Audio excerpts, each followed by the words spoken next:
Hey Leute, heute mal ein Video von jemandem, der sich vor die Kamera getraut hat, was auch sehr mutig von ihm war. Und ich möchte mich dafür bedanken, dass derjenige so offen darüber spricht und ja, wie gesagt, sich auch vor die Kamera traut. Also, wenn ihr irgendwas anzumerken habt oder sonstiges, würde ich darum bitten, dass ihr das in einem respektvollen Ton macht, weil derjenige wird dieses Video auch sehen und möchte natürlich nicht irgendwie irgendeine Beleidigung oder sowas sehen. Ja, und vergesst teilen und abonnieren nicht. Und sonst viel Spaß jetzt mit dem Video. Mein Name ist Nico, ich bin 22 Jahre alt und ich habe Epilepsie. Wann hast du die Krankheit bekommen? Die Krankheit habe ich bekommen, als ich ungefähr 15 war, hatte aber vorher schon wohl Anfälle im Schlaf, aber nicht als Epilepsie wahrgenommen wurde und was ich auch gar nicht mitbekommen habe, sondern meine Eltern. Hattest du ein schönes oder schlimmes Erlebnis? Schöne Erlebnisse hat man mit der Krankheit, glaube ich, eher nicht so. Ich lernt man bestimmte Dinge mehr zu schätzen. Aber schlimme Erlebnisse auf jeden Fall. Also mein schlimmstes Erlebnis, beziehungsweise glaube ich eher für meine Oma das schlimmste Erlebnis war, als ich bei ihr zu Besuch war. Dann halt auch bei ihr geschlafen und habe dann aus dem Schlaf einen Anfall rausbekommen. Kommen dann immer so, wie sagt man, Fluchtreflex, also Panik, wirkliche Panik, Todesangst und bin dann bei ihr aus dem zweiten Stock aus dem Fenster gesprungen, weil das der einfachste Weg nach draußen war. Wie haben die Menschen in deiner Umgebung es aufgenommen? Mhm.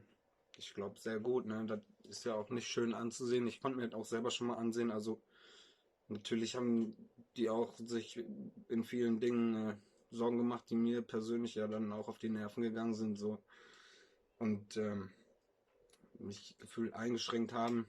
Aber das passiert ja aus einer Sorge heraus und heute kann ich das natürlich besser verstehen. Wie lebst du damit? Ja, mittlerweile denke ich, lebe ich ganz gut damit. Also am Anfang wollte ich das erstmal gar nicht wahrhaben und dann auch nicht beachtet. Dann, als ich es einigermaßen klar hatte, habe ich dann auch Probleme gehabt mit Drogen und Schule und Ausbildung habe ich nicht gemacht und habe mich ziemlich gehen lassen. So, und mittlerweile kann ich das gut akzeptieren und weiß, dass ich damit halt leben muss und kann es halt auch irgendwie, ne, mal mehr, mal weniger. Ja. Wie sieht ein Anfall bei dir aus? Also früher hatte ich halt, ja, wie die meisten das haben, man fällt um. Also vorher kriegt man halt, ich persönlich krieg dann keine Luft mehr. Bin dann auch ziemlich stark, kann mich nicht mehr weit bewegen und dann falle ich um und dann bin ich weg.